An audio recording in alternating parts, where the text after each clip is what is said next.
Hola, hola, hola, camarón con cola. ¿Qué tal, chicos? ¿Cómo están? Iniciamos esta nueva jornada académica con renovado entusiasmo y con un optimismo insuperable. Un abrazo a cada uno de ustedes, a toda la juventud estudiosa, a Buenas tardes. Ricardo, hola Miriam, hola Rivera Zapata, Luis, Luchito, Yade Zucayaire, Claudita Gaviño, Giovanni Tamayo, Heidi está buscando a Marco, Angelina Villarroel y toda la linda gente de la zona sur de Lima y de todo nuestro país. Un abrazo gigantesco, intenso, eterno. ¿De acuerdo? Un abrazo molinero con sabor a bosque, con sabor a maracu. Muy bien, nos estamos integrando ya, muchachos. A ver, somos cerca de 148. 48 tienen que retirarse, por favor, porque la capacidad máxima es 100. Hemos superado todas las expectativas. Muy bien. Quisiera escuchar a alguien, por favor, a ver, a algunos alumnos que quieran comunicarse, que quieran abrir sus micrófonos para escuchar. Buenas tardes, profe. ¡Wow! Suficiente. No más. ¿Qué voz tan meliflua? ¿Qué significa la palabra melifluo?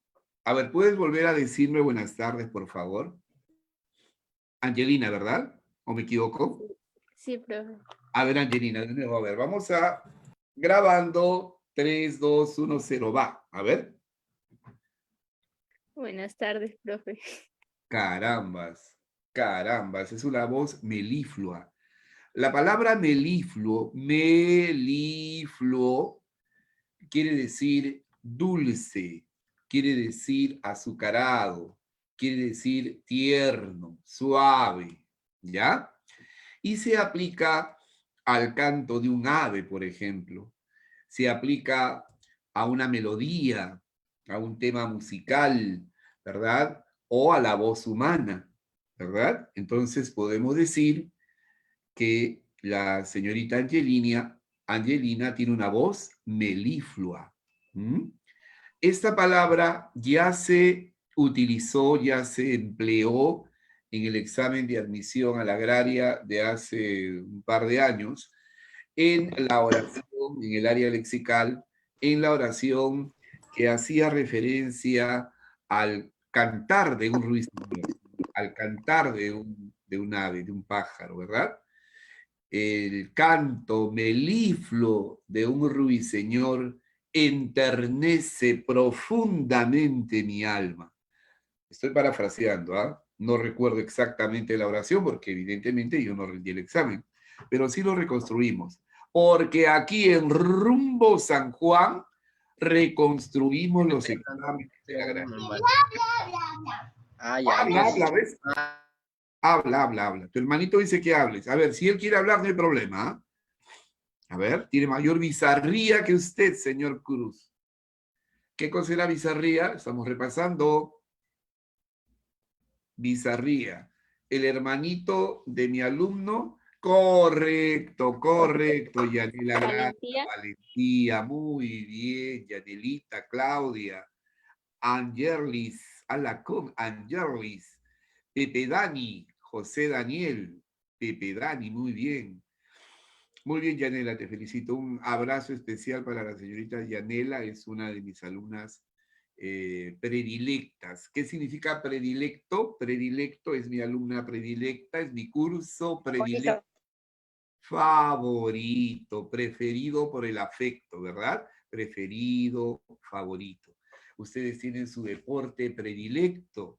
¿Cuál es el deporte predilecto de la familia o de los muchachos que estudian en Rumbo San Juan, que viven o residen en la zona sur de Lima, de la capital? ¿Cuál es su deporte predilecto? Estudiar, lo dice Giovanni. Harold también. Estudiar. Claro, es que ahora ya no se puede jugar nuestro deporte predilecto. El deporte predilecto de toda la zona sur de Lima es el golf, ¿verdad? No podemos utilizar nuestras canchas amplias de Villa El Salvador, ¿no? De San Gabriel, de la Tablada de Lurín, porque estamos inmersos, ¿verdad? En una restricción de nuestro derecho al libre tránsito.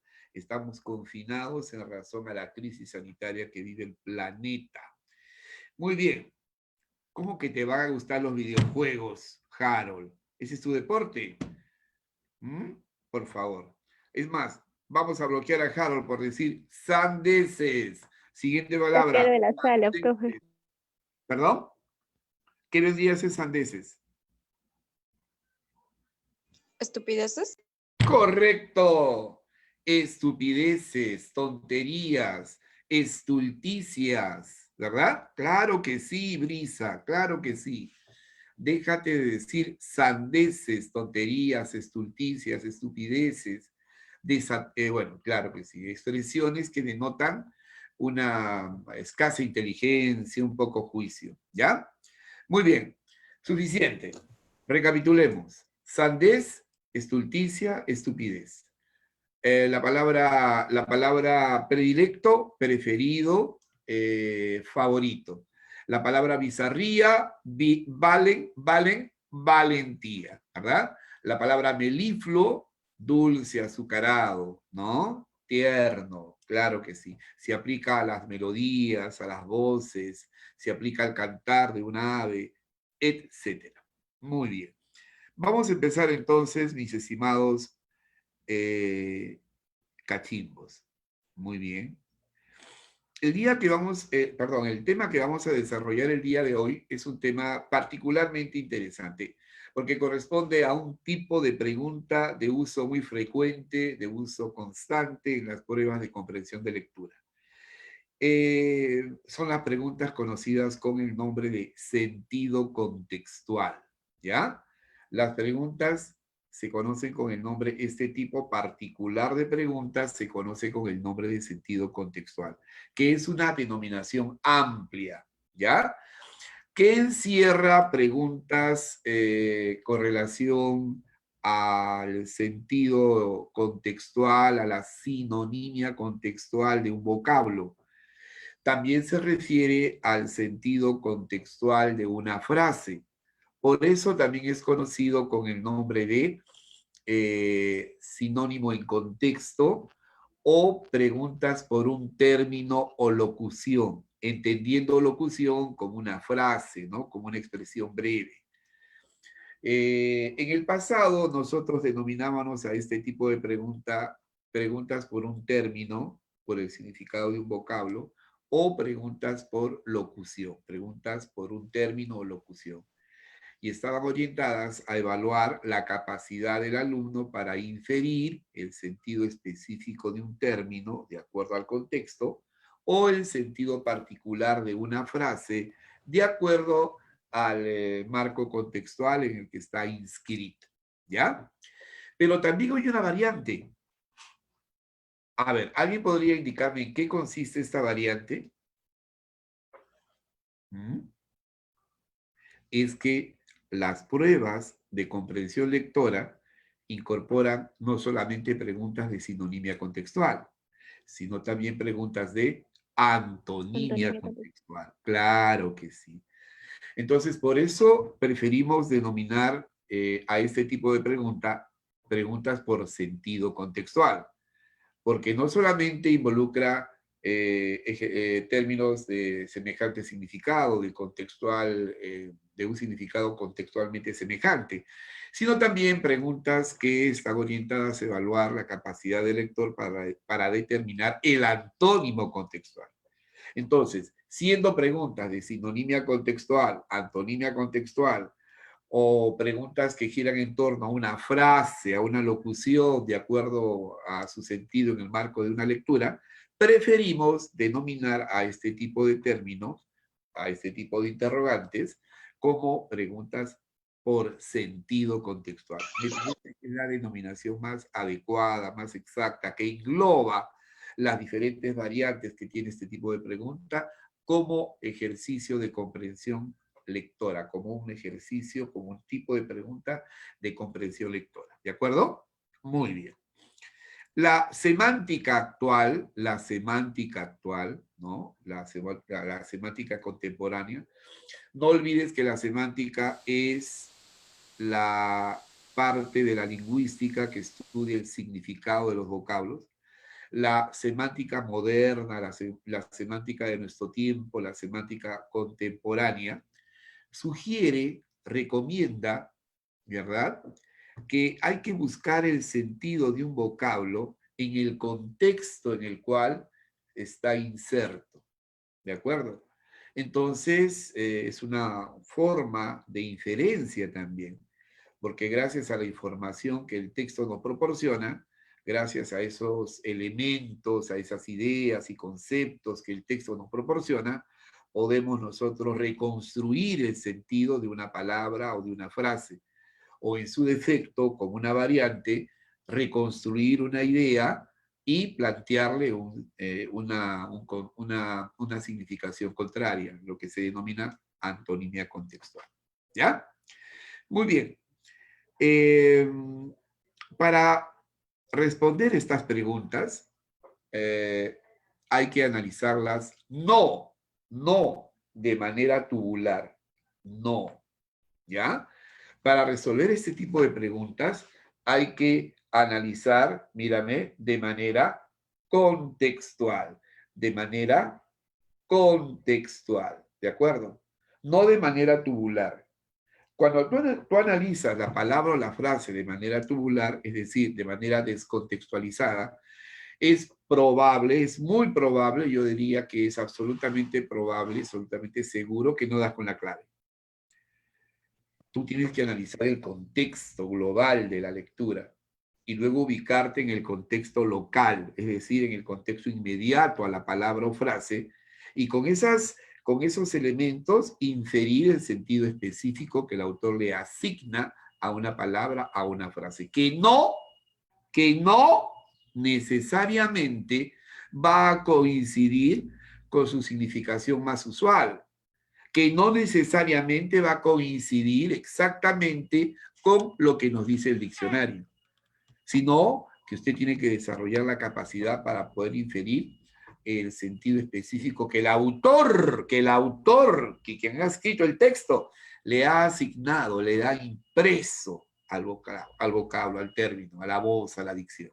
¿De acuerdo? Así que hay que tener mucho cuidado, mucho cuidado. Muy bien. Continuemos. Veamos algunos ejemplos, ¿ya? Veamos algunos ejemplos. A ver, ahí tienes la palabra, ahí tienes un ejemplo. ¿Cuál es el ejemplo, profesor Melesioski? La palabra observar. Observar, ¿ya? Fíjate que la palabra observar la estoy destacando con amarillo, ¿ya? Con crema, quisiera que sea crema, porque crema es el mejor color que corresponde, porque corresponde a mi equipo, al equipo de mis amores. ¿Cuál es el equipo de mis amores? La crema, ¿no? ¿Quiénes son hinchas de la U? ¿Eh? La mayoría en La Molina es crema, ¿de acuerdo? Claro que sí, claro que sí. Hay por ahí algunos aliancistas. ¡Wow! Hay 2 aliancistas. Chicos, los sacan del aula, por favor. Seguridad. Muy bien. La palabra observar está en 4 oraciones, es decir, en 4 contextos distintos. Y como están en 4 contextos diferentes, van a tener sentidos diferenciados. Yo quisiera que me indiques el sentido de cada una de las palabras, de esta palabra observar en el marco de los diferentes contextos. ¿Ya? Voy a leer y me indicas, intervienes, ¿ya? 1. Observó cuidadosamente la forma en que su enamorada besaba apasionadamente a su mejor amigo. Observó con mucho cuidado la forma en que su enamorada besaba apasionadamente a su mejor amigo. ¿Qué sentido tiene aquí observó? Contemplar. ¿Ah? Contemplar. Claro. Miró. Claro. Observó, es decir, visualizó, percibió, miró, ¿verdad? Es un ejercicio que está vinculado con nuestros sentidos, ¿no? Es un ejercicio sensible. Observó, miró cuidadosamente, de manera bastante minuciosa, la forma en que su enamorada besaba apasionadamente a su mejor amigo. ¿Mm? Un tanto masoquista esa persona. Ahora, veamos la oración 2. El Poder Ejecutivo observó el proyecto de ley presentado por los legisladores. Examinar. El Poder Ejecutivo examinó el proyecto de ley presentado por los legisladores. Usted tiene que tener un conocimiento previo para responderme de manera acertada. Y este conocimiento previo no es un conocimiento extraño, ajeno a un estudiante que se prepara para ingresar a la universidad. ¿De acuerdo? Porque forma parte de lo que se llama cultura general, información general. El poder legislativo, el llamado primer poder del Estado, se encarga de presentar, de debatir y de aprobar normas legales. Pero no basta que el Parlamento apruebe una ley, una norma legal. Si el Poder Legislativo lo aprueba, generalmente eso de inmediato no se convierte en ley, ¿verdad?, general y obligatoria. Tiene que pasar, y ese es un procedimiento constitucional, tiene que pasar al Poder Ejecutivo. ¿De acuerdo? En el Poder Ejecutivo lo van a revisar, ¿de acuerdo? Y el presidente de la República, que forma parte de ese poder, tiene la facultad, ¿verdad?, de observarlo, ¿de acuerdo? O aprobarlo. Si lo aprueba, si dice, no, me parece, sí, me parece esta ley perfecta, muy bien, vamos a promulgarla, ¿no? La firma y se publica en el Diario del Peruano y al día siguiente entra en vigencia. Todo el país tiene que respetar esa norma, pero también el presidente, en ejercicio de sus facultades constitucionales, puede oponerse a esa ley y decirle, yo no estoy de acuerdo con esto, ¿ah? No, esto no lo voy a firmar, no lo voy a promulgar. No estoy de acuerdo ni con este punto ni con este. Así que se va de nuevo al Congreso y que se discuta de nuevo y se tome en cuenta las modificaciones que yo he señalado. Entonces, cuando se produce eso, esa circunstancia, esa situación, se dice que el Poder Ejecutivo o el presidente observó el proyecto de ley presentado por los legisladores. Entonces, observar en este contexto ya no significa ver, mirar, visualizar, percibir, como se hace con un cuadro, como se hace con una persona contempla la naturaleza. No. En este caso, el Poder Ejecutivo observó el proyecto de ley, significa que se opuso, significa que no lo aprobó, significa que tiene cuestionamientos, que tiene algún tipo de discrepancias con su contenido y que por lo tanto tiene que volver a ser discutido con las observaciones, ¿verdad? Con los alcances, con las modificaciones que el presidente o el Poder Ejecutivo señale. ¿De acuerdo? Entonces aquí el Poder Ejecutivo observó el proyecto de ley, significa que expresó sus críticas, no lo aprobó, cuestionó, puso en tela de juicio determinados contenidos de la ley. ¿De acuerdo? 3. Tengo que hacer una observación a lo que estás haciendo. A ver, profesor, tengo que hacer una observación a lo que está diciendo. A ver, ¿qué podría ser? Una observación. ¿Eh?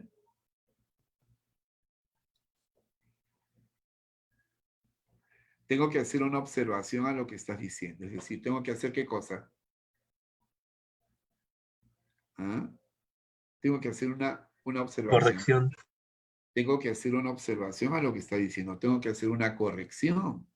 Tengo que hacer un cuestionamiento. Tengo que hacer una crítica. Tengo que hacer una precisión. ¿De acuerdo? Debo de hacer un comentario porque lo que usted dice no es exacto, ¿no? A eso se refiere. ¿De acuerdo? Tengo que hacer una observación a lo que está diciendo. Tengo que hacer una crítica, una precisión, tengo que hacer una corrección, ¿verdad? Tengo que hacer un cuestionamiento a lo que usted está diciendo. ¿Ya?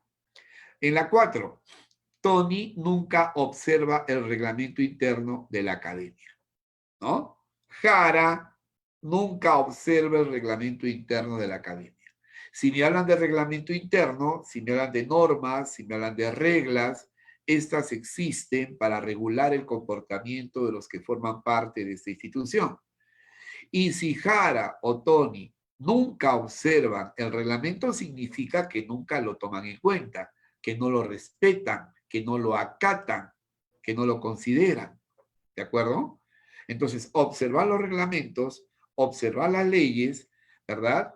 Significa acatar, respetar, ¿de acuerdo? Tomar en cuenta, ajustar tu conducta a lo que está prescrito, a lo que está señalado en un cuerpo normativo, en un reglamento, en un conjunto de reglas. ¿Ya? Muy bien. Hay un alumno, no sé quién es el jovencito, voy a volver, que me ha dicho, a ver, vamos a leerlo de nuevo. Una acotación, ¿no? Antítesis no, antítesis es una contradicción. Ya, Giovanni me dice, ¿por qué no puede ser analizó? Giovanni, ¿te refieres a la oración 1 o a la oración 2? Giovanni, a ver, cuando dices, ¿por qué no analizó? ¿A qué oración? Ah, ya. Giovanni, ¿te refieres a la 2? Ya. Bueno, por eso te señalé, pues por eso hemos hecho una prolija explicación, ¿ya?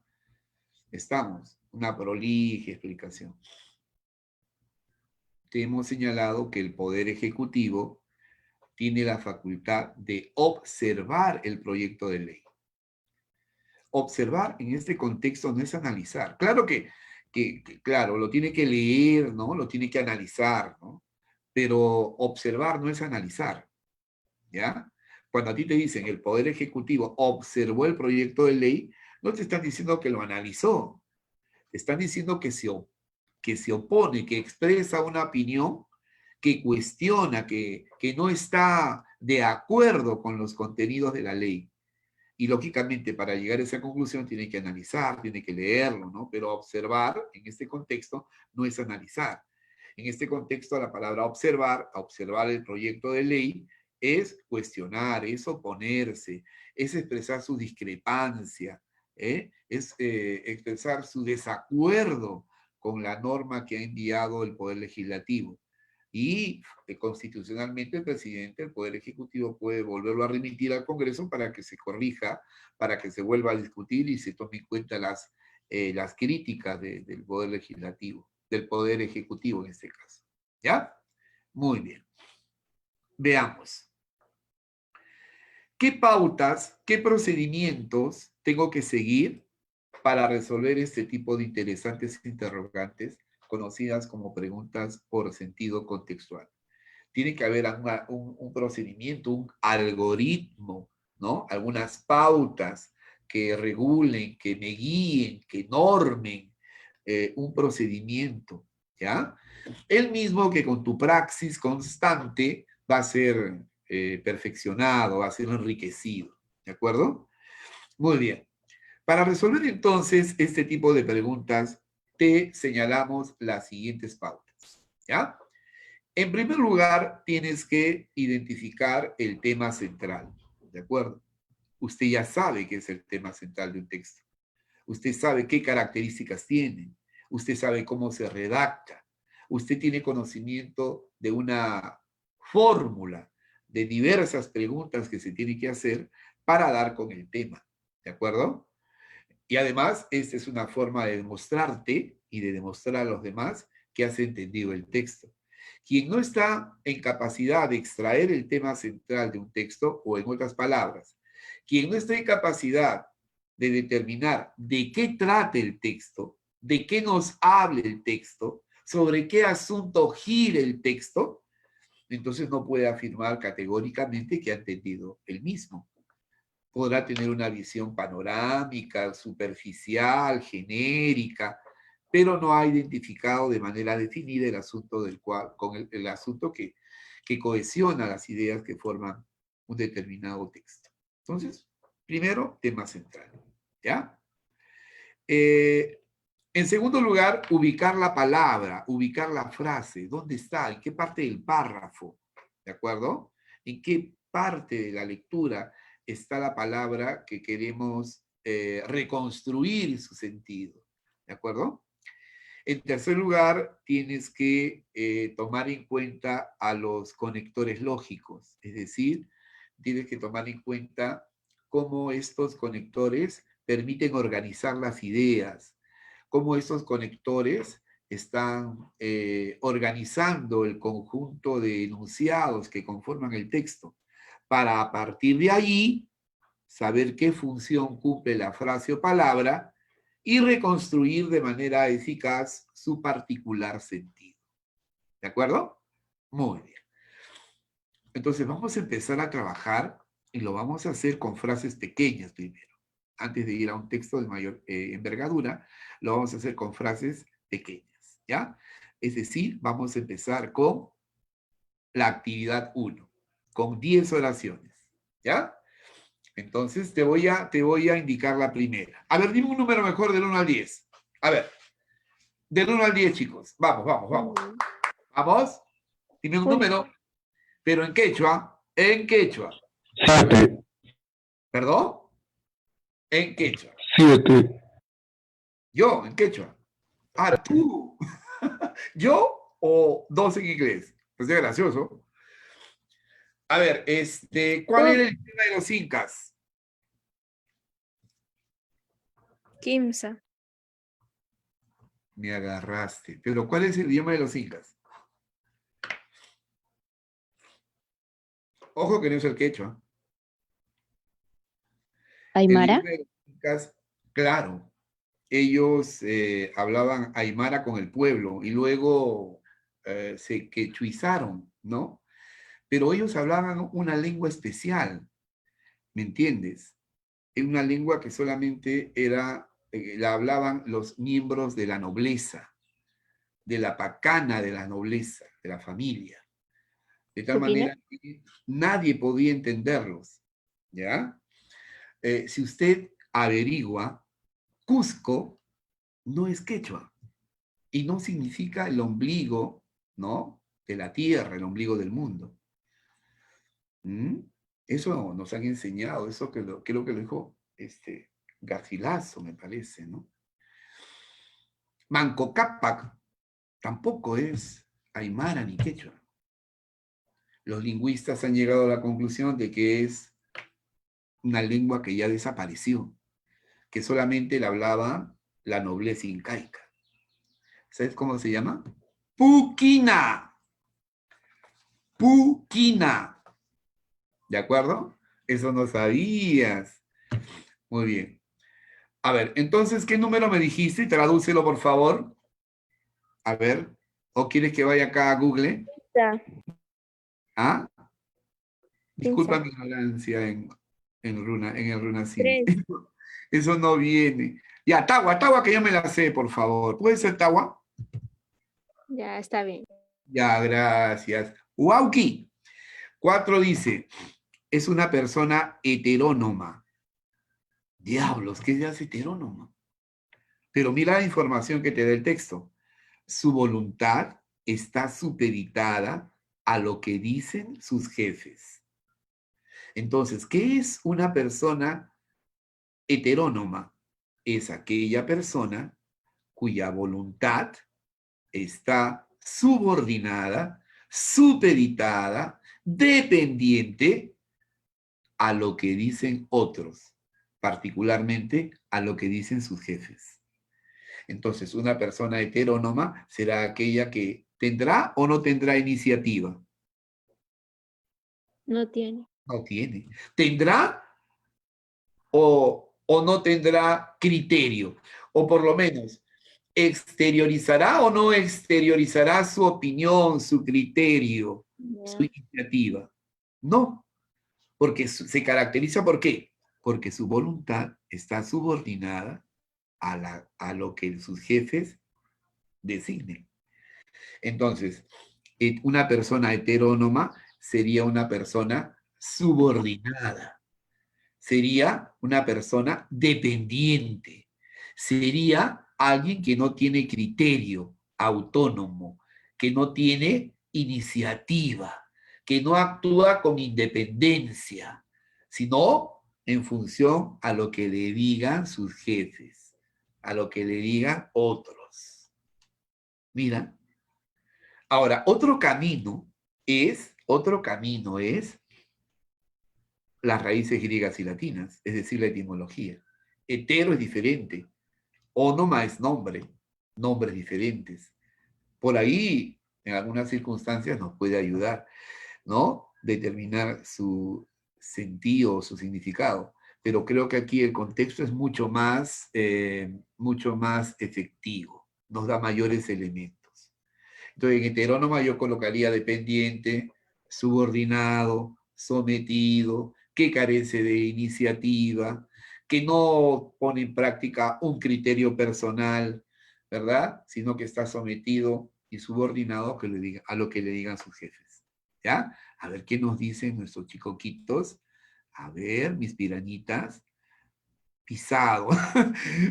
No, pues pisado, oye, ¿no? ¿Cómo que jara? No, profe, disculpe, ¿qué significa supeditado? Dependiente, pues. Por ejemplo, ¿tú tienes autonomía en tu casa? ¿Tú puedes decidir lo que se hace en tu casa? ¿O tu voluntad está subordinada, depende de lo que digan tus padres? Depende, está supeditado a tus padres. Y no porque estén atentando contra tus derechos, ¿ah? Sino porque eres menor de edad, pues. Como tú eres menor de edad, entonces estás bajo la autoridad, bajo la férula de tus padres. Ellos ejercen sobre ti lo que se denomina la patria potestad, ¿no? Hasta que tú cumplas la mayoría de edad. ¿De acuerdo? Y entonces ahí ganas ya como ciudadano una serie de derechos y al mismo tiempo de deberes, ¿no? Como trabajar, por ejemplo, ¿no? Si es que no estudias. Muy bien. A ver, otro numerito.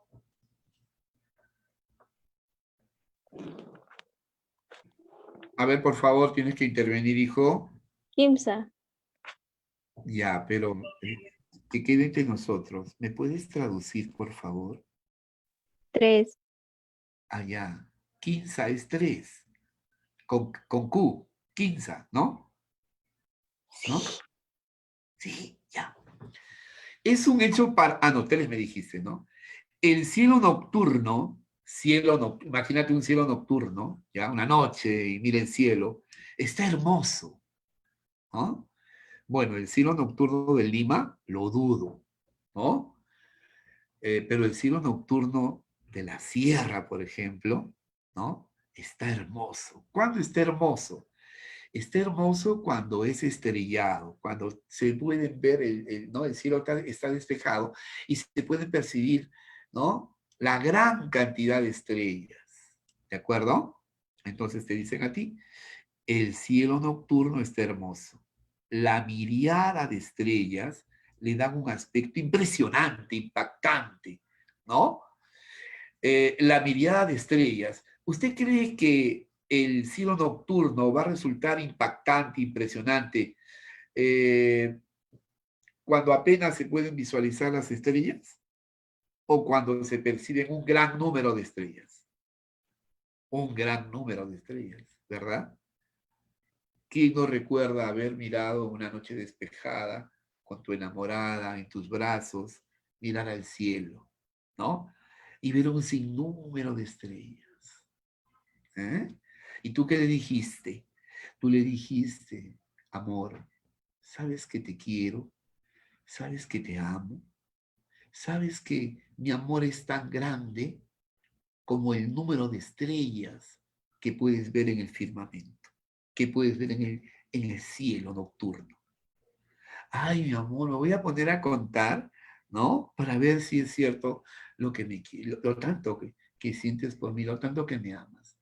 Ella va a llegar ni a 50 y se va a cansar, porque lo que existe es una enorme cantidad de estrellas. No se pueden determinar, son incuantificables. Entonces, cuando te dicen la miriada de estrellas, podríamos decir que es una cantidad, ¿no?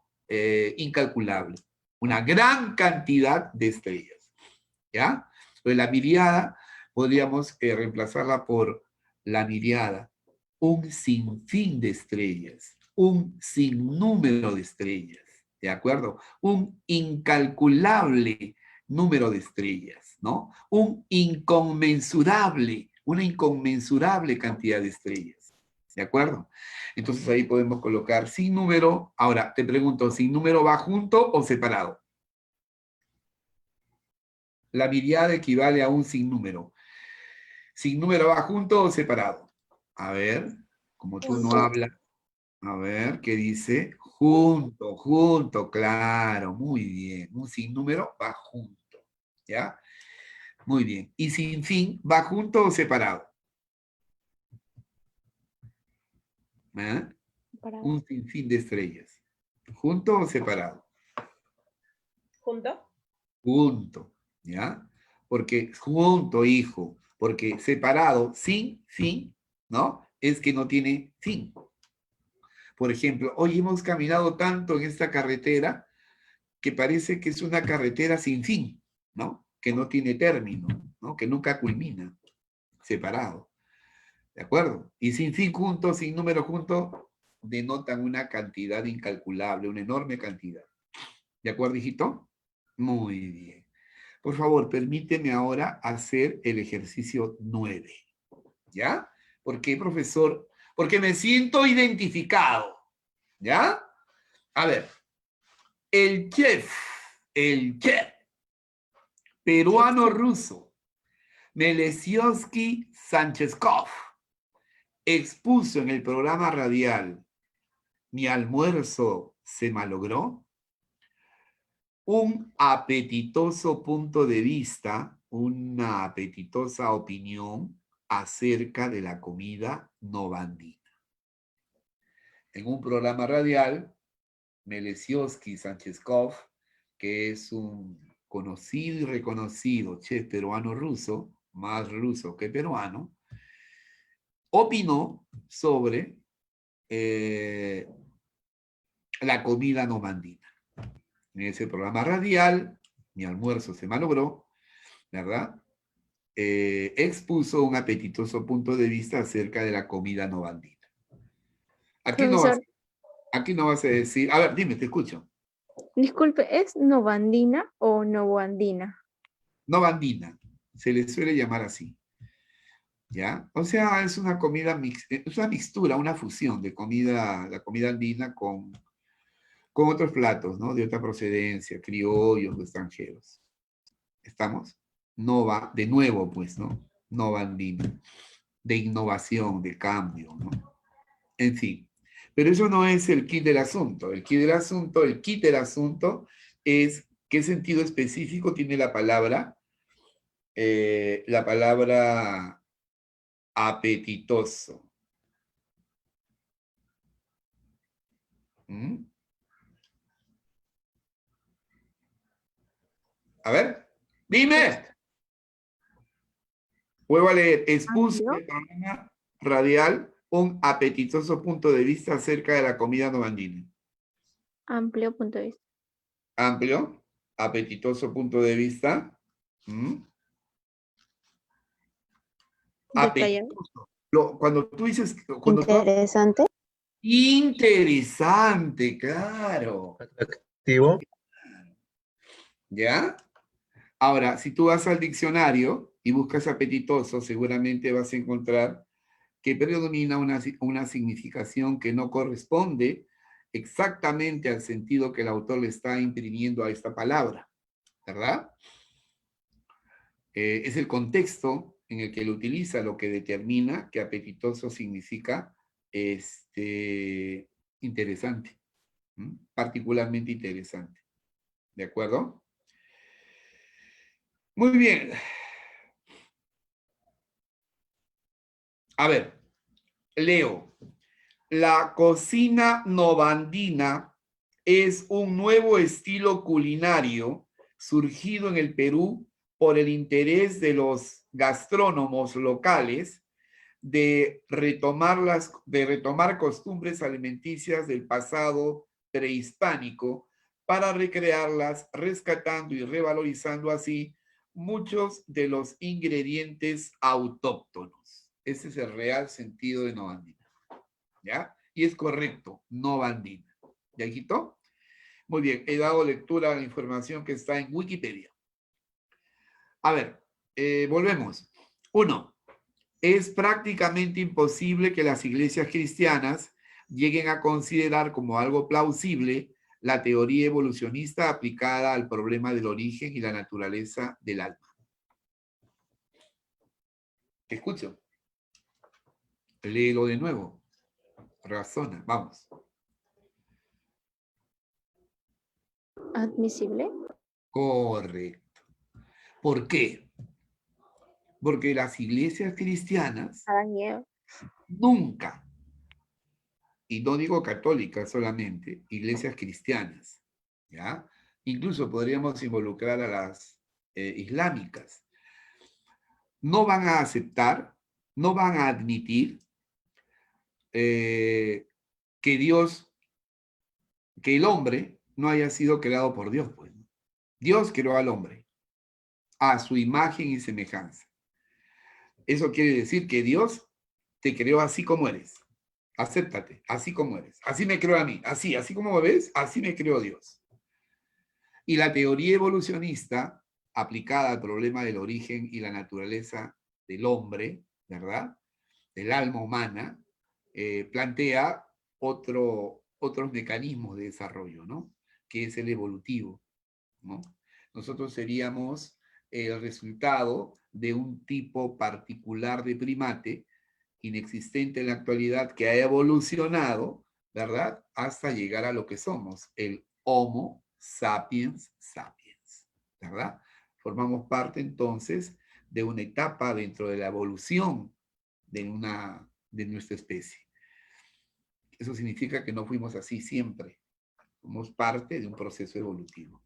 Entonces la iglesia no va a aceptar eso, pues, porque para la iglesia, sobre todo la católica y la cristiana en general, nos ha creado Dios, nuestro Padre, a imagen y semejanza, tal y como somos. Sería inadmisible entonces cualquier tipo de proceso evolutivo, y mucho menos que aceptarían que hemos evolucionado de un tipo particular de primate hoy extinto. ¿Ya? Muy bien, entonces, como algo inadmisible, como algo inaceptable, la teoría evolucionista aplicada al problema del origen y naturaleza del alma humana. 2. Es un hecho paradójico que el alumno más deficiente en el nivel escolar haya obtenido el primer puesto en el examen de admisión. Si es un alumno de bajo rendimiento, ¿verdad? Entonces, que haya sido cómputo general en la agraria, habiendo sido un pésimo alumno, el autor lo califica como un hecho de naturaleza paradójica. Es un hecho paradójico, es decir, es un hecho ¿Contradictorio? contradictorio. Claro que sí, claro que sí. Un contrasentido, una contradicción, una antítesis, ¿ya? Claro que sí, es un hecho antitético, paradójico, contradictorio, ¿ya? Antitético, contradictorio. Muy bien, ya hicimos la 3, la 4, veamos la 5. Hoy opina de una manera y de mañana de otra. Es una persona muy lábil.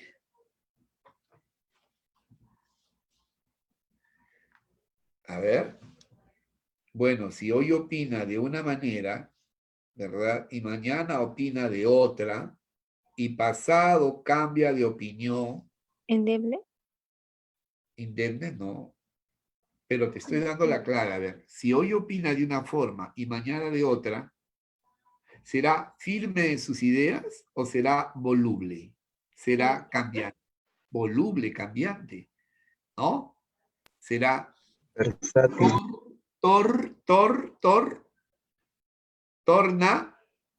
tornadizo, con Z. Tornadizo, voluble, cambiante. ¿Ya? Claro, en ese contexto lábil adquiere ese sentido específico. Hoy opina de una manera y de mañana de otra. Es una persona muy lábil, muy voluble, muy cambiante, muy inconstante, muy tornadiza. ¿Ya? 6. Luego de contemplar ese bello paraje, se quedó extático. Mira que dice extático, con X, no con S. Se quedó Maravillado. extático y no atinaba a decir nada. Se quedó extático, extático viene de éxtasis, es decir, se quedó extasiado. Luego de contemplar un bello paraje, se quedó extático, lleno de éxtasis, es decir, Lesado. embelesado, es un bello paraje, pues. Es como si no sé, pues, vieses el Huascarán, ¿verdad? O veas algún apartado paradisiaco de la selva peruana, ¿verdad? Te quedas extático, embelesado, te quedas cautivado, te quedas fascinado, ¿de acuerdo? Entonces, estático, fascinado, cautivado, embelesado, ¿verdad? Sorprendido, ¿no? Estupefacto por la belleza de ese paraje, ¿no? 7. En la ciencia se debe escrutar cada aspecto del problema investigado. En la ciencia, en la actividad científica, se debe escrutar cada aspecto del problema investigado. ¿Con qué finalidad? Para llegar a explicarlo adecuadamente, para poder entenderlo y explicarlo correctamente. Entonces, en la ciencia se debe escrutar cada aspecto del problema. Se debe escrutar, se debe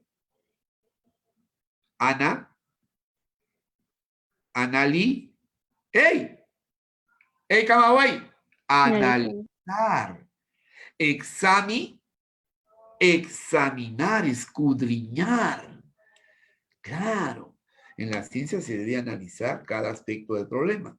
Claro, el análisis es un aspecto vital en la actividad científica. ¿De acuerdo? Hay que analizar, hay que escrutar, ¿no? Hay que examinar cada aspecto de un problema que se investiga para poder explicarlo con claridad, con conocimiento de causa. ¿Ya? A ver, en la 8. Para los griegos, el destino era ineluctable. El destino, el hado, el porvenir, el futuro, era ineluctable. Lo que está escrito era lo que era lo que se va a dar. Es lo que se va a dar. Era ineluctable. Por ello, Edipo tenía que matar a su padre y desposar a su madre. Era ineluctable. ¿Edipo rey? Edipo rey, pues. ¿No?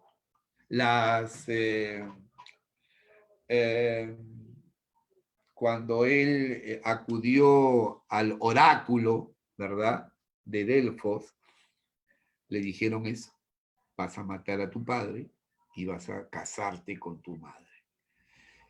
¿No? Él no lo creyó, pues era inadmisible, pero así estaba escrito, así lo decía el oráculo, así lo habían prescrito los dioses. Entonces el destino es ineluctable, inevitable, inexorable. No hay nada que hacer con lo que ya está escrito, según la oración. ¿De acuerdo?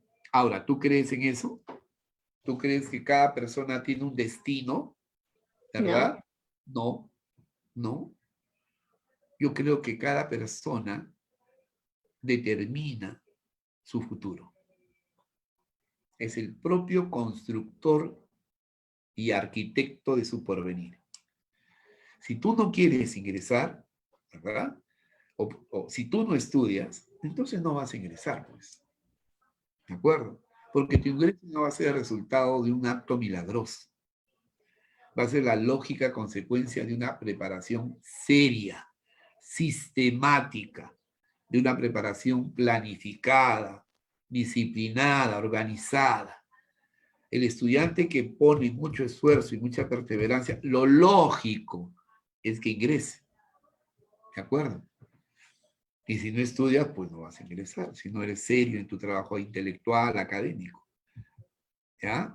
No que ya a mí me ha dicho Madame Patricia, o yo sí, me ha dicho que yo voy a ingresar, que me espera una gran noticia que probablemente sea mi ingreso. Así que me cruzo de brazos y no hago nada porque el destino está así, así va a suceder. No, pues, no. ¿De acuerdo? Cada persona construye su porvenir con las decisiones que adopte, con la seriedad con la cual encare la vida, con el raciocinio, con la lógica, con la sabiduría que es el resultado de la experiencia, de lo vivido, puedes marcar un curso distinto a tu existencia. ¿Ya? Muy bien. Ya está la 9. La 10. La 10 es un extracto de la palabra del mudo, de alienación, y creo que ya lo sabes, ¿no? Porque lo hemos comentado varias veces. A ver. Y lo puedes sacar de acá también, fíjate. Como acá hay una conjunción y, ¿no? Y dice deslopizarse y desambarse, ¿no? Si desambarse es dejar de ser sambo, ¿no? Y el personaje de quien estoy hablando es un sambo, ¿no? Que se apellida López, lo puedes visualizar, lo estoy destacando, ¿no? Entonces, cuando te dicen toda su tarea en los años que lo conocí, a Roberto López, que es su primer nombre, consistió en deslopizarse y desambarse lo más pronto posible. Entonces, deslopizarse viene de López. Es como si yo te dijera, por ejemplo, que quiero desarnizarme. Desarnizarme es dejar de ser yo. Dejar de ser López, claro. Es como si te dijera deshuguizarme, desllanelizarme, ¿no? Ok. Entonces, voy a leerlo para que no me diga desapellizarse, ¿ya? A pesar de ser sambo y de llamarse López, quería parecerse cada vez menos al zaguero de Alianza Lima y cada vez más a un rubio de Filadelfia. La vida se encargó de enseñarle que si quería triunfar en una ciudad colonial, más valía saltar las etapas intermedias y ser antes que un blanquillo de acá, un gringo de allá. O sea que él no quería ser sambo. Él quería ser blanco. No quería ser como un zaguero de Alianza Lima. Él quería ser como un rubio de Filadelfia, ciudad norteamericana. Él no quería ser, ¿verdad? Como se dice allí, lo que se da en una sociedad colonial. No quería ser un blanquito de aquí. Él quería ser un gringo de allá. Él quería ser un yankee. Él quería ser un gringo norteamericano. No quería ser un peruano sambo. Entonces, cuando a ti te dicen toda su tarea en los años que lo conocí consistió en deslopizarse, significa que consistió en dejar de ser él. ¿De acuerdo? Dejar de ser López y convertirse en otra persona. Es decir, en alienarse, despersonalizarse, más que desapellizarse, despersonalizarse, alienarse, dejar de ser él, ¿de acuerdo? Y convertirse en otra persona. ¿Y eso es propio de quién? De los alienados, pues, ¿no? Claro. Alienado viene de alien, que significa otro, ajeno. y también de gene o geno, que es origen. Entonces, alienado significa que tiene un origen ajeno, que tiene otro origen, ¿no? Entonces, los alienados quieren convertirse en otras personas distintas a las que son originalmente. Se tiñen el cabello, ¿no? No hablan muy bien el castellano, pero quieren cantar y dice que cantan en coreano, ¿no?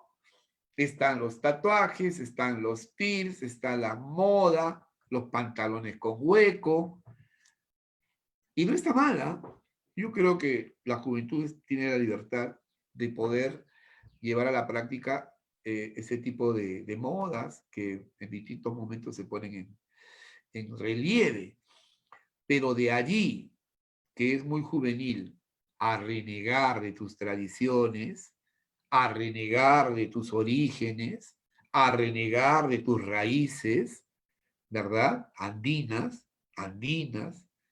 más del 90% de los actuales habitantes de Lima son de origen provinciano, de origen indígena, ¿de acuerdo? Entonces es convertirse en un alienado, ¿no? Si yo soy cobrizo, yo soy color marrón, imagínate si me tiño el cabello, ¿no? Me puedo teñir el cabello si estoy perseguido por la policía, ¿no? Y quiero ocultarme. Pero si yo me tiño el cabello porque quiero ser, pues, gringo o gringa, ¿no? Ya es otra cosa. Pero si tú lo haces por moda, porque se te ve bien, y en realidad hay algunas chicas que se ven muy bien, ¿no?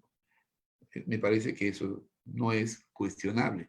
Lo cuestionable es cuando te desvirtúas tu personalidad, reniegas de tus orígenes. Eso ya es abiertamente un estado de alienación, una situación de alienación.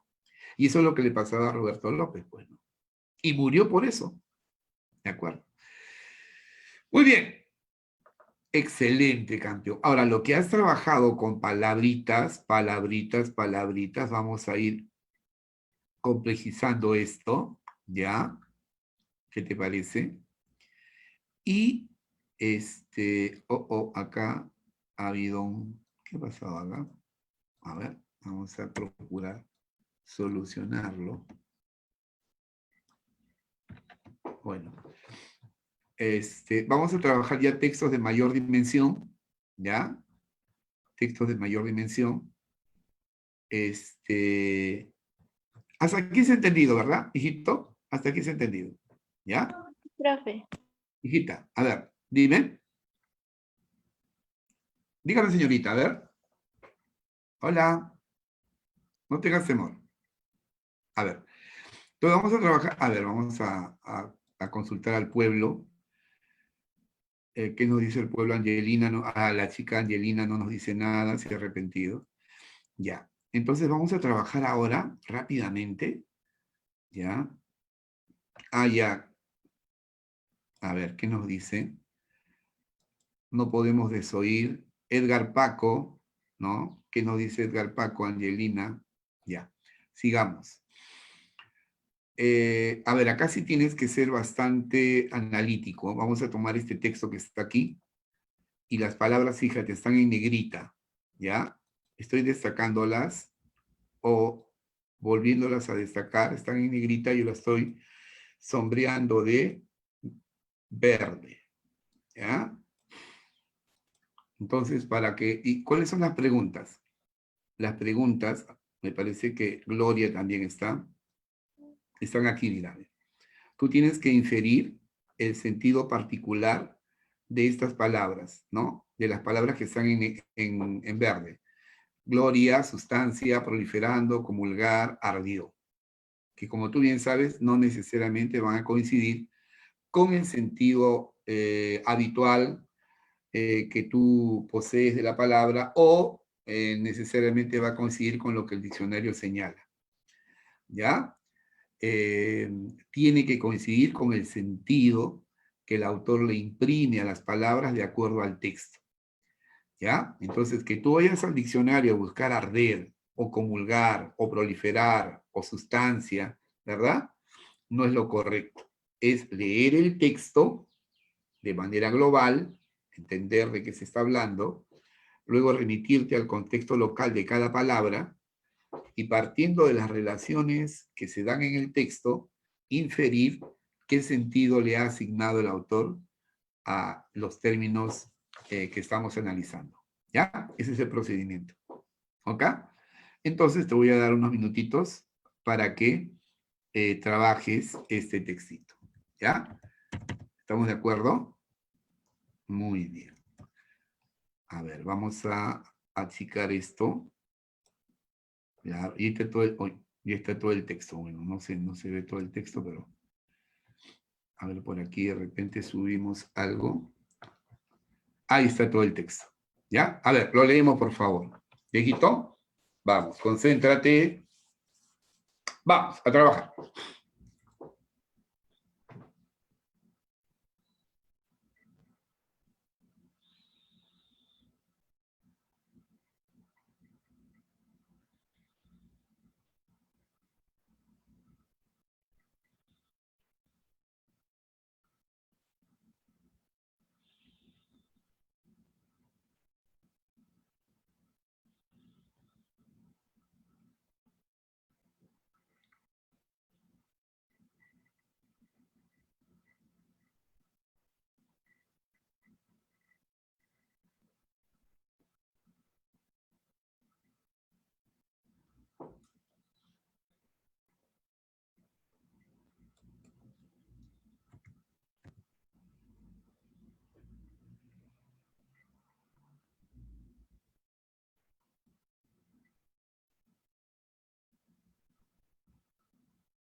Listo.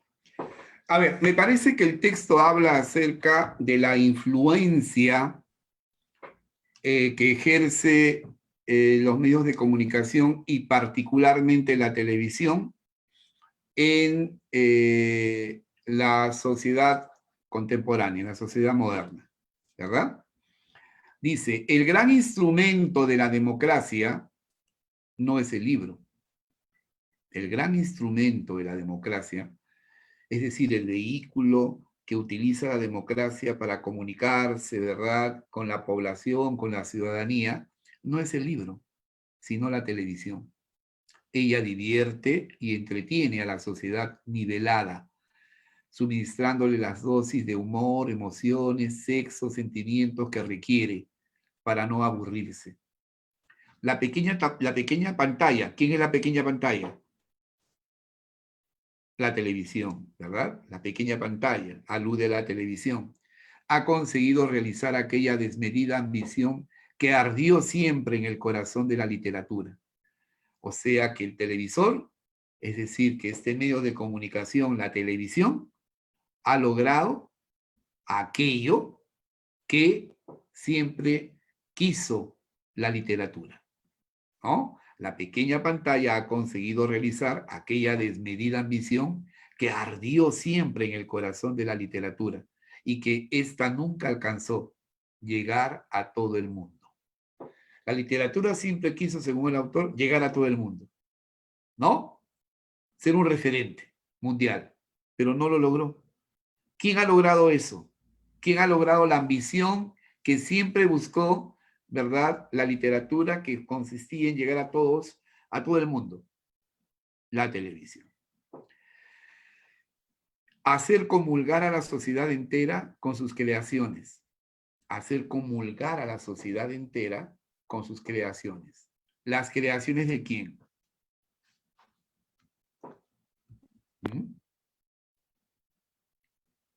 A ver. En el corazón de la literatura y que esta nunca alcanzó a llegar a todo el mundo, hacer comulgar a la sociedad entera con sus creaciones. Te están hablando de lo que ambicionaba la literatura, ¿no? La literatura ambicionaba, ¿verdad?, llegar a todo el mundo. La literatura ambicionaba que la sociedad en su conjunto comulgue con sus creaciones, con sus obras, con sus propuestas, ¿no? Con sus vivencias, con sus imaginaciones. Eso quería la literatura. ¿Lo logró? No lo logró. ¿Quién lo ha logrado? ¿Quién lo ha logrado? La pequeña pantalla, pues. ¿Quién lo ha logrado? La televisión. La televisión. Entonces, por eso te digo que la televisión ejerce una gran influencia en la sociedad de nuestro tiempo. ¿De acuerdo? Claro, logra dominar, ¿no? Ocupa una parte importante de nuestro quehacer. Nos da emociones, nos suministra sentimientos, sexos, evita que nos aburramos, ¿verdad? Y ha conseguido lo que siempre ambicionó la literatura. Llegar a todos y hacer que lo que ellos proponen sea aceptado por el grueso, por el conjunto de la sociedad.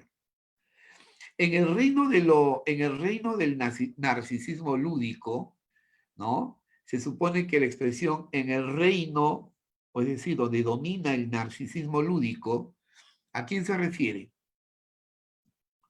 ¿A la literatura o a la televisión?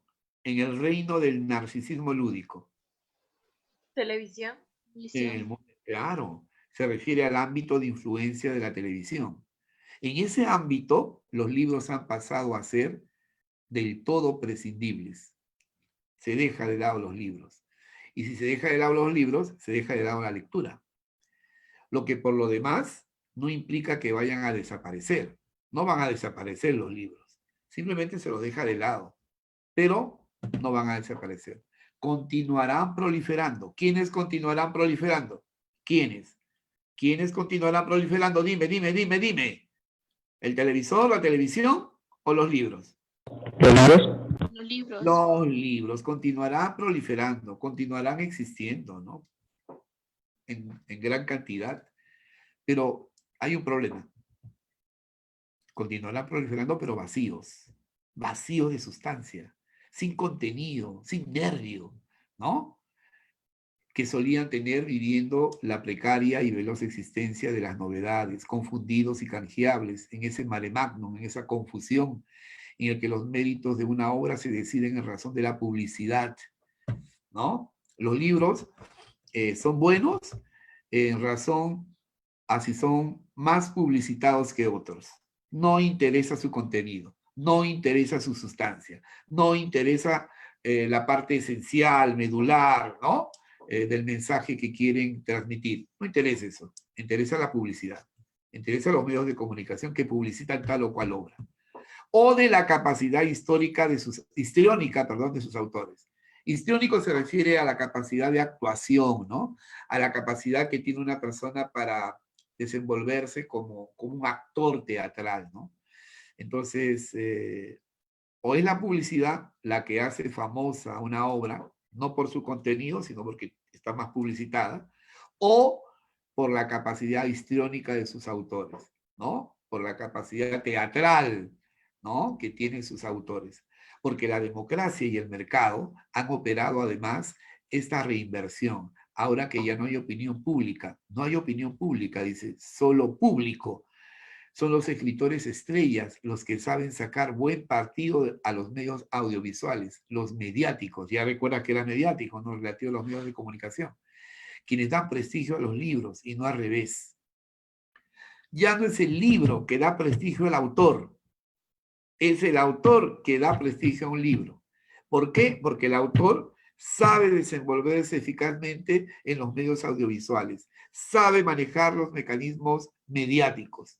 Tiene una gran capacidad histriónica, una gran capacidad actoral, se desenvuelve muy bien en el ámbito de la publicidad. Entonces no importa el libro y su contenido, importa el autor, ¿no? Hoy, como en otras épocas, el autor es quien da importancia al libro y no al revés, no el libro por su contenido da prestigio al autor, ¿no? Lo que significa que hemos llegado a la sombría degradación anticipada insuperablemente por Tocqueville, la era de unos escritores que prefieren el éxito a la gloria. Digamos la época en que los escritores no quieren la gloria, quieren el éxito. ¿Y qué diferencia hay, profe? Es que el éxito es temporal, hijo. El éxito es temporal. Probablemente Jaime Bailey, contando sus intimidades, ¿no? Sus relaciones íntimas con otro varón o con una chica menor, ¿verdad? A quien duplica en edad, pueda tener éxito de ventas. Pueden ser sus libros un bestseller, ¿de acuerdo? Pero con el paso del año, con el paso del tiempo, ¿quién se va a acordar de Jaime Bailey? Con el paso del tiempo, sí, El Quijote, sí, Los Miserables, sí, 100 años de soledad, seguirá, así como la música clásica, así como los Beatles, que son de los 50, 60 y todavía tú lo escuchas, ¿verdad? Entonces, ese tipo de creaciones no han tenido solamente éxito, han alcanzado la gloria, porque el éxito es temporal. ¿Ah? La gloria es el éxito permanente, es la vigencia, ¿no? La perdurabilidad que una obra tiene en el tiempo. ¿De acuerdo? Entonces, cuando se llegue a esa situación, podemos afirmar, dice el autor, que hemos llegado a la sombría degradación anticipada, insuperablemente, ¿no? Por Tocqueville, la era de unos escritores que prefieren el éxito a la gloria, prefieren el relumbrón, prefieren el impacto temporal, los 5 minutos de fama que perduran en el tiempo, ¿no? Que sea una obra clásica, que gane la gloria, que gane el éxito en el tiempo, que perdure en el tiempo. ¿Eh? Entonces, ¿cómo no te va a gustar la lectura, hijo? ¡Qué interesante! A ver, acá hay un ejemplo, ¿eh? Dice, ardió. ¿Qué es ardió? Motivación principal, ¿no? Lo que mueve. Cuando te hablan de ardió o de arder, te están hablando de la literatura. Dice, la pequeña pantalla ha conseguido realizar aquella desmedida ambición que ardió siempre en el corazón de la literatura. O sea, ¿cuál era la motivación principal de la literatura? ¿Cuál era el objetivo? ¿Qué cosa le impulsaba en su práctica? Alcanzar a todo el mundo y poder, ¿verdad? Hacer que la sociedad tome en cuenta sus opiniones, comulgue con sus ideas, coincida con ellas. ¿De acuerdo? Esa era la motivación principal de la literatura. ¿Logró concretarla? ¿Logró tener influencia en el conjunto de la sociedad y que participen de sus mismas opiniones? No. ¿Quién lo logró? El televisor. La televisión. Ese medio de comunicación. Ese mecanismo mediático. ¿Ya? Entonces, por eso te ponen aquí motivación principal. ¿Ya? Proliferando.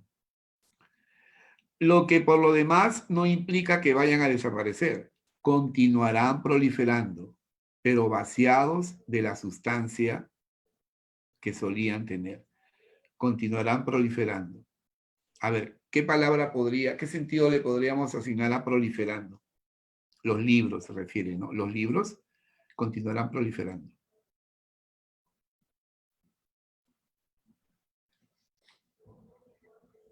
seguirán creándose.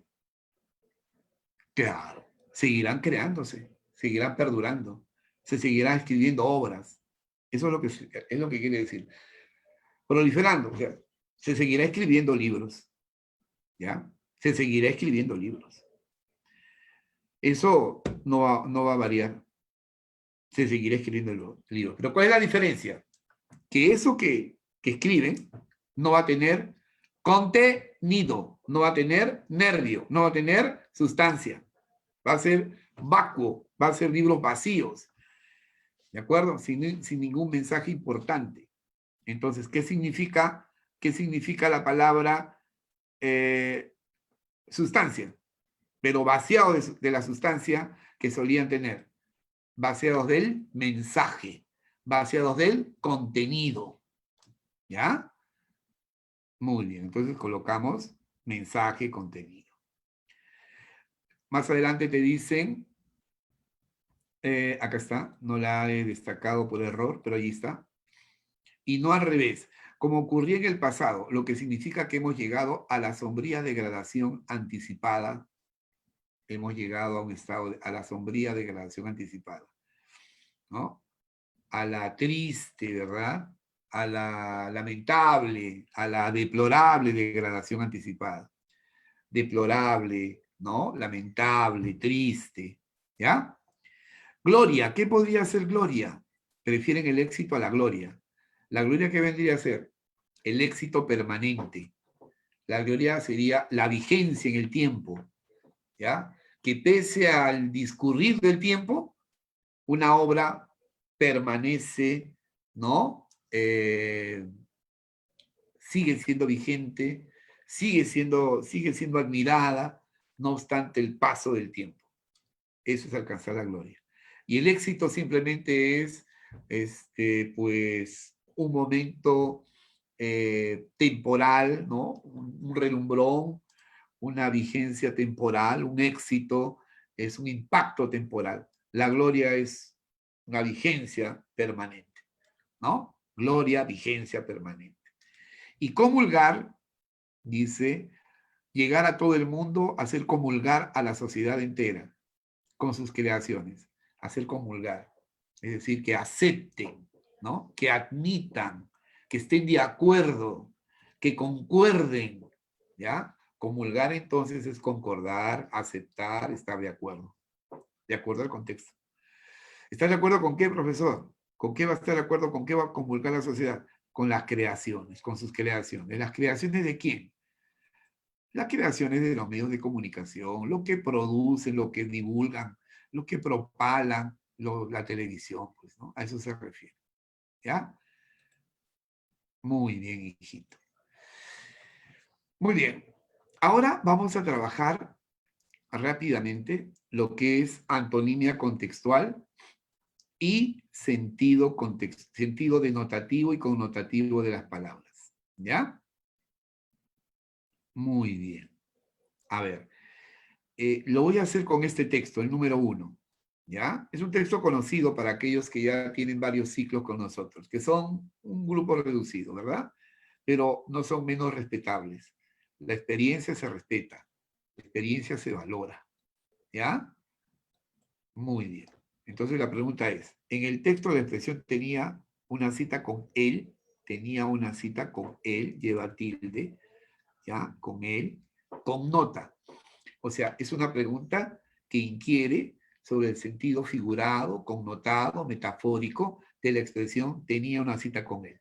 ¿Ya? Entonces hay que leer el texto y de acuerdo al contexto inferir, hay que leer la lectura y ver por el contexto qué sentido específico le da el autor a la expresión tenía una cita con él, qué connota, qué expresa en sentido figurado esa palabra. Hay que traducirlo, ¿cierto?, de lo figurado al sentido más exacto, más literal, más denotativo. ¿Ya? A ver, lúcete. Vamos.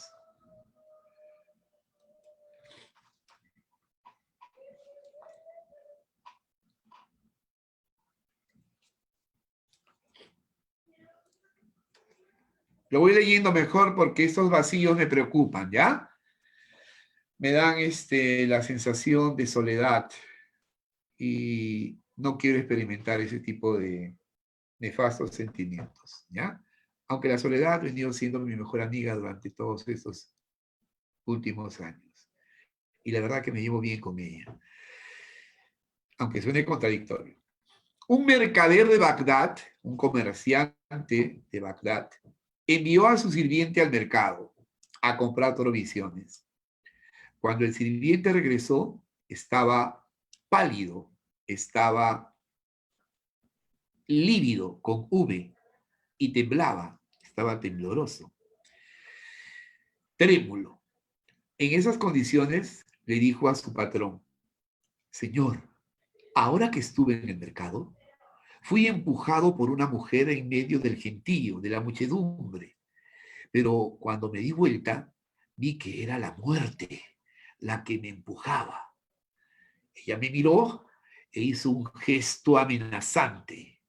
Ahora, por favor, dame tu caballo y me iré lejos de esta ciudad, y así escaparé de mi destino, de mi hado con H. Me iré a Samarra y la muerte no me encontrará. El mercader, entonces, procedió a darle su caballo más veloz. El sirviente se montó en él, le acicateó, le hincó las espuelas en los costados y se fue galopando lo más rápido que podía. Entonces, el mercader se fue al mercado y vio a la muerte parada entre el gentío, y se le acercó y le dijo: ¿por qué le hiciste un gesto amenazante a mi sirviente esta mañana? No fue un gesto amenazante, le respondió ella. Fue solo un gesto de sorpresa. ¿De sorpresa?, preguntó el mercader. Sí, respondió. Estaba asombrada de ver a tu sirviente todavía en Bagdad, ya que tenía una cita con él esta noche en Samarra. La muerte responde que tenía una cita con el sirviente, una cita con él en Samarra. ¿Y hacia dónde huyó el sirviente? El sirviente huyó en un veloz caballo hacia esa ciudad. ¿De acuerdo? Es decir, iba en busca de su destino. Iba a esa ciudad donde iba a morir, donde se iba a encontrar con la muerte. Y por más que vaya pues en un avión y trate de alejarse, de distanciarse de la mano de la muerte, si ya está escrito que va a morir, de acuerdo al texto, se puede inferir, entonces es inevitable su destino. El texto habla entonces acerca de la inevitabilidad del destino. ¿De acuerdo? Pero la pregunta es, en el texto, la expresión tenía una cita con él, connota rencor, muerte, vida, agonía, reunión. Te escucho, vamos. Te escucho y te leo, a ver. Muerte. Claro, Claudia, claro. Bueno, el señor, ¿cómo te llamas, hijito? Giovanni. Yuri, profesor. Ah, perdón, Yuri. Yuri, claro, connota la muerte. Claro, claro que sí. Claudia también, aquí, Claudia Cariño. Ya que tenía una cita con él esta noche en Samara. Claro, tener una cita con él no hay que tomarlo de manera literal, ¿no? Tener una cita con él está en sentido figurado. Por eso la pregunta es, en el texto la expresión tenía una cita con él, que connota, ¿no? Es una expresión en sentido figurado que hace referencia a la muerte, pues. Muy bien. ¿Ya? Estas son las preguntas por connotación. ¿Ya? Muy bien. Pero también te pueden preguntar en sentido opuesto. ¿Ya? El sentido opuesto. Vamos a ubicarnos un textito, a ver, de antonimia contextual. A ver, aquí está. Antonimia contextual. ¿Ya? Ajá, ahí está. A ver, una variante de las preguntas de sentido contextual es las preguntas de antonimia. ¿Ya? Vuelvo a reiterar. Las preguntas por sentido contextual pueden ser de sinonimia, contextual, de antonimia, contextual, pueden ser en función al sentido que adquiere una frase en el contexto, y también hay que incorporar las preguntas de connotación, ¿ya? Que connotan determinadas expresiones que están señaladas en el texto, ¿ya? Como la que hemos hecho referencia. Y las preguntas de denotación, ¿hay, profesor? Sí. ¿Y qué significa eso? Bueno, es palabras o preguntas que inquieren sobre el sentido del texto, de la palabra, tal y como se entiende, no en el texto, sino en el diccionario, sentido denotativo, su sentido original, su sentido invariable, el sentido que le dan una comunidad lingüística, su sentido más generalizado, ¿ya? No es tan frecuente, ¿ya? Por eso no incidimos mucho en él, porque no evalúa mucho, pues, el análisis y la comprensión de un texto, ¿no? No guardan una relación tan estrecha. Muy bien, veamos. Ahora estamos en antónimos, cuidado, ¿eh? Gracias a, estoy en la parte, en el fondo celeste, por favor, ¿ya? Gracias a la aquiescencia del director, los jóvenes pudieron organizar el evento. Pudieron organizar el evento musical. Si te dicen que pudieron organizar el evento musical, eso implica la participación necesaria del director con su aceptación o negación, ¿no? El director ha podido también negarse que se organice ese evento musical. Pero en este caso se dice, gracias a la aquiescencia del director, los jóvenes pudieron organizar. Eso significa que el director mostró su acuerdo o su desacuerdo, su aprobación o su desaprobación. Aprobación. Aprobación. Gracias a la aquiescencia del director, gracias al permiso, al consentimiento, a la aprobación, a la venia del director, los chicos pudieron organizar su evento musical. Pero me está pidiendo el antónimo. Entonces, gracias a la aquiescencia, gracias a la aprobación, lo opuesto sería gracias a la negación, gracias a la prohibición, ¿verdad? Gracias a la oposición, ¿ya? Son antónimos contextuales de aquiescencia, ¿ya? Oposición, desaprobación, rechazo, etc. A pesar que le mostraron las pruebas irrefutables de su error, su actitud recalcitrante lo hacía negarlo todo. Lo hacían negarlo todo. A ver, lo hacía negarlo todo. A pesar que le mostraron las pruebas irrefutables de su error, su actitud recalcitrante lo hacía negarlo todo.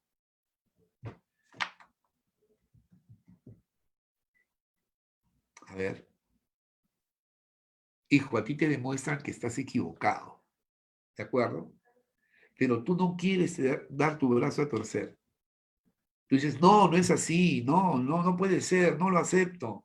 Pero si te estoy demostrando, mira, ahí están las fotos. Ahí está la foto, ella está con otro.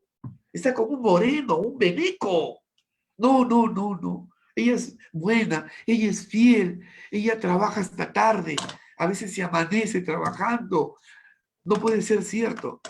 Pese a las pruebas irrefutables, ¿no? Entonces, él asume una actitud recalcitrante. Obstinada, terca, testaruda. ¿Ya? Todo lo opuesto que vendría a ser una actitud tolerante, una actitud transigente, una actitud flexible. ¿Ya? 3. Las críticas formuladas en esa conferencia apuntan al mismo corazón de la teoría psicoanalítica de Freud. A ver, en sentido connotado, ¿qué significa al mismo corazón de la teoría psicoanalítica? A la parte esencial, a la parte fundamental. Las críticas formuladas en esa conferencia apuntan a la parte esencial, a la parte nuclear, a la parte fundamental de la teoría psicoanalítica de Freud. ¿Ya? Por ejemplo, el corazón de la teoría liberal, económica liberal, es el mercado. ¿Ah? Es la esencia de su planteamiento económico. El mercado regula la economía de una sociedad. Nadie tiene que intervenir en el mercado, ninguna instancia estatal. El mercado se regula solo. ¿De acuerdo? Es el meollo, es la esencia, es la parte fundamental de la teoría económica liberal. Igual, ¿no? Acá te están hablando de eso. Las críticas formuladas en esa conferencia eran críticas que apuntaban a aspectos accesorios, colaterales, secundarios, sino de la teoría freudiana, sino a aspectos centrales, esenciales, medulares, fundamentales, esenciales, al mismo corazón, a la esencia. Entonces, lo opuesto apuntan ya no a la esencia, sino a aspectos secundarios, ¿ya? Apuntan a aspectos accesorios, ¿ya? A aspectos no fundamentales. ¿De acuerdo? Muy bien. 4. Ustedes son buenos trabajadores, pero en los últimos tiempos se han relajado. Vamos, hay que ponerse el overol. ¿Qué connota la expresión ponerse el overol?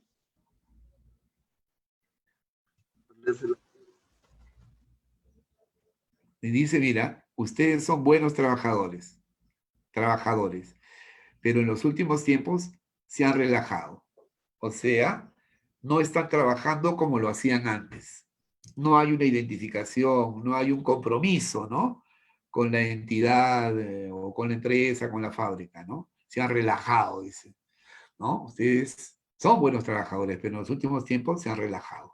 Vamos, hay que ponerse el overol, ¿no? O sea, hay que trabajar, hay que dar más de nosotros, hay que identificarse más con la empresa, con la fábrica, ¿no? Es lo que te quieren decir con ponerse el overol, ¿no? O sea, trabajar más, ser más diligentes, más empeñosos en el trabajo. Pues lo opuesto que vendría a ser a ponerse el overol. ¿Sacarse el overol, profesor? No. Lo opuesto que vendría a ser distanciamiento, negligencia, ¿no? Falta de empeño, incuria, negligencia, descuido, ¿no? Actuar de manera decidiosa, desidia, dejadez, en fin, ¿ya? Mira, el contexto es lo que me ayuda. Ahora, cuando usted lea libros de biología, de física o cualquier otra fuente lectora, para no estar interrumpiendo en su lectura, usted tiene que utilizar estos mecanismos, pues, ¿no? Ir de acuerdo al contexto, infiriendo qué significa tal o cual palabra, tal o cual expresión, y así dar continuidad a su lectura y no interrumpirla. Y al final, recién, cuando ya va a tomar apuntes o hacer sus resúmenes, podría usted hacer una consulta para precisar algunos vocablos. ¿Ya? Muy bien. A ver, hasta aquí, esta partecita, por favor, antonimia contextual. A ver, déjame ver hasta aquí la tenemos. 4:30. ¿Qué les toca? Chicos, ¿están ahí? Ya están desertando ya. Hemos llegado a 90. Ahora Sí, hay profe. 89. Ya hay chicos que son estrictos con su horario, ¿no? Caramba. A ver, recreo. Ya, hijita. Ah, yo soy tu última clase. Oh, no nos toca nada. No. Ya, hijita. Vamos a quedar con esta partecita, ¿ya? Aunque algunos ensayistas poco serios han calificado a Popper de positivista, poco serios, significa que no conocen el tema, que tienen un conocimiento superficial, que no tienen un amplio dominio. Por eso se opina de esa manera.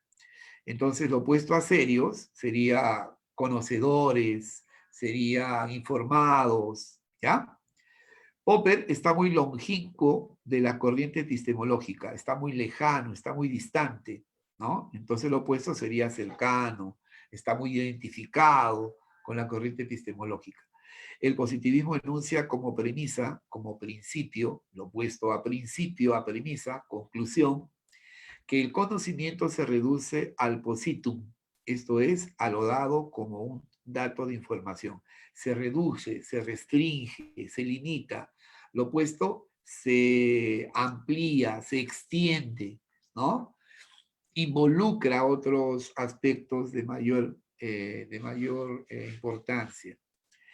En tal sentido, el positivismo sostiene que los conocimientos se justifican por medio de la experiencia. En una fórmula clásica y muy citada, Alfred Adler definió el conocimiento como creencia verdadera justificada. Sin embargo, Popper no es positivista. Incluso una vez dijo que más le convenía el título de negativista. Popper, en efecto, recusó la posibilidad de un conocimiento justificado. Rechazó la posibilidad. Lo opuesto, aprobó, admitió, ¿no? Si sobre la base de una argumentación lógica simple pero potente, ¿no? Una argumentación lógica simple pero potente, es decir, que tiene coherencia, que tiene sentido, ¿no? En el contexto. Lo opuesto sería ilógico, incoherente, insostenible, ¿no? La ciencia no justifica, no verifica, no es demostrativa. La ciencia no justifica, no verifica, no es demostrativa. Demostrativa sería experimentable, que se puede experimentar, que se puede demostrar a través de la experimentación, ¿no? Entonces, ¿qué podría ser lo opuesto a experimentable? Podría ser conjeturable, ¿no? Algo que se supone, que se queda en el terreno de las suposiciones. El enfoque crítico popperiano parte del supuesto de que las teorías son siempre refutables, esto es, posiblemente falsas. Mira, para el autor refutable es posiblemente falsa. Entonces, lo opuesto a refutable sería posiblemente verdadera, posiblemente veraz. Incluso las que muestran un enorme éxito empírico, un enorme éxito práctico. Lo opuesto, un enorme éxito teórico, teorético, que se queda en el plano de la teoría. ¿Ya? Muy bien, hemos procurado avanzar todos los aspectos que pueden ser considerados en una pregunta de sentido contextual. ¿Ya? Bueno, creo que hasta aquí podemos avanzar. ¿Ya? Ya sabes, el resto te lo vamos a hacer llegar a partir de los días subsiguientes en tu plataforma. ¿Ya? ¿Alguna pregunta hasta aquí, chicos? A ver. Todo bien, profe. Ya, hijita. Muy bien, Angelina. Entonces ha sido un placer haber estado reunido con ustedes esta tarde. ¿Ya? Sigan adelante, chicos. Sigan adelante, por favor. No se dejen desalentar por algunos inconvenientes. Muy bien, muy bien. Entiendo, entiendo. Bien, chicos, nos vemos. Un placer. Gracias por tu amable atención. Felicidades.